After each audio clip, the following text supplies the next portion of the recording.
blending beauty with flowers. Once upon a time, in forgotten times, there lived a king and a queen who were no longer young. Despite their longing, fate had not blessed them with a child. Every day they were saying, "Oh, how empty our palace is, and how happy we would be to have a child of our own." They desired the child to laugh, play, and fill their palace with joy and love. They also wished to leave the throne to someone who would rule the kingdom with kindness and wisdom. Doctors came to consult the queen, who was healthy, but the desired child remained elusive, much to disappointment of the king himself. One day, the king and queen announced they would offer lands and money to any who could find a cure for them. Few knew the solution, and even fewer dared to present themselves for fear of deceiving the royals.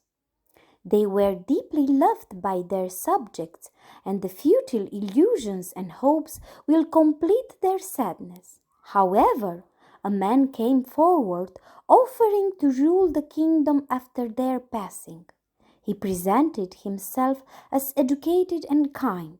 The two monarchs said they would consider this as the only solution. Then a woman, a mother of 5, offered them one of her children to have an heir, even if it's not from their blood. The kings stated that the children should grow up with their parents and it wouldn't be suitable to do otherwise. Then a girl offered to be their daughter, only asking to be loved. The queen, touched, replied, "We would love you very much, but no one can offer you a greater love than your parents."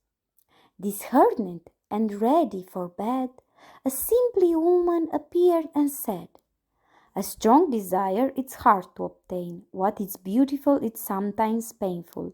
What comes with joy lives with sorrow. I have an enchanted flower with an irresistible scent. I offer you this flower. All you have to do is enjoy the fragrance, and soon you will have a beautiful daughter. And just as you care for the flower, so will be the girl. Beauty begets beauty. The girl will be like a flower, delicate and gentle, if you give her the same attention as the flower. But unfortunately, when the girl turns 18 and approaches to smell the flower, she will fall into a deep sleep, and the whole castle will fall in the same deep sleep. You will be like stone statues. Only true love will awaken the castle." Then she turned back and disappeared without wanting anything. And it happened just as the woman had said. The flower had an unpleasant scent, but by caring for it and loving it, the flower changed and became more delicate, and the scent of the flower became more and more pleasant.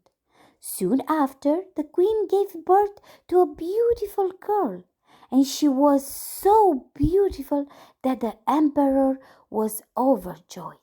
And the flower was placed in a special place in the throne room.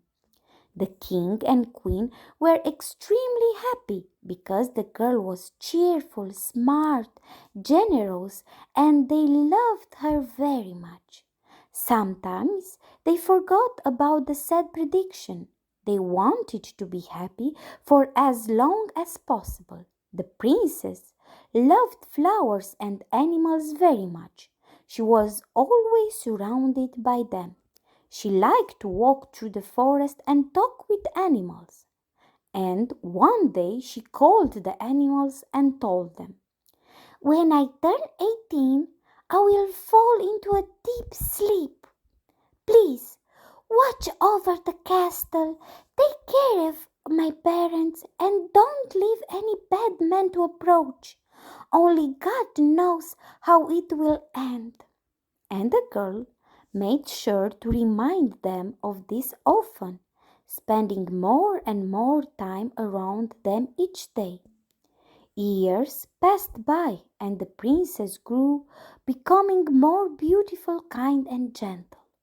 The eyes of the two kings filled with joy when they saw her.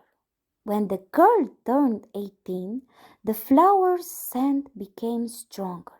It irresistibly tempted you to approach and smell it. The parents prepared themselves emotionally. The girl said goodbye to her parents, knowing what awaited her. The princess smelled the flower, whispering to it, "Life, you are the most precious gift." And the girl fell into a deep sleep, and also the entire palace. The king and the queen turned into human stone, and with them the entire court was quitted. The courtiers froze, and the animals fell asleep. The fire in the kitchen put out, the wind stopped blowing, and the flower lost its fragrance. Everything stood still, and over time thorns and bushes began to grow around the castle. Then, year after year, the grass grew and everything still slept. One day, a prince passed through those lands. While watering his horse, he heard from a rabbit that nearby was a palace where a princess, as beautiful as no other in the world, slept in a deep slumber. He also heard that the king, the queen, and all the courtiers were asleep since then.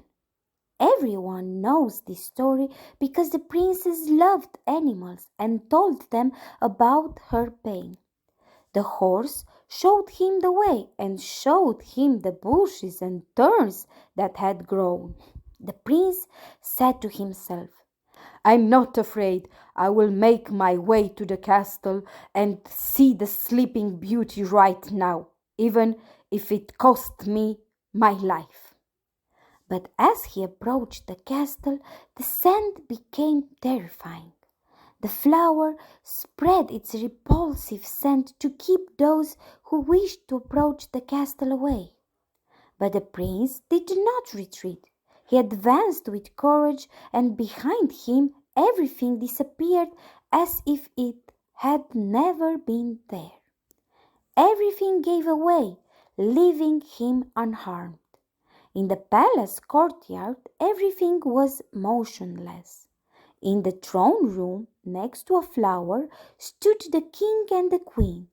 The whole palace was immersed in such a deep silence that if you were careful, you could hear their breathing and heartbeats. After looking around carefully, he saw a bed, and on the bed a girl. The prince found the emperor's daughter so beautiful that he couldn't take his eyes off her, and leaning over, he kissed her. The beautiful sleeping princess blinked, opened her eyes, and looked at him, and as if by a sign, the two monarchs moved along with everyone else. The courtiers jumped lively, and the other animals began to move. The fire in the kitchen started to shine, the wind began to blow again, and the flowers spread a wonderful fragrance. The king and queen were overjoyed. They didn't know how long they had been asleep. They thanked the prince for bringing the castle back to life and ordered the flower to be watered. With great brightness and happiness, they celebrated the wedding of the prince's son with the sleeping beauty, with flowers, inviting, of course, all the animals from the forest to the feast.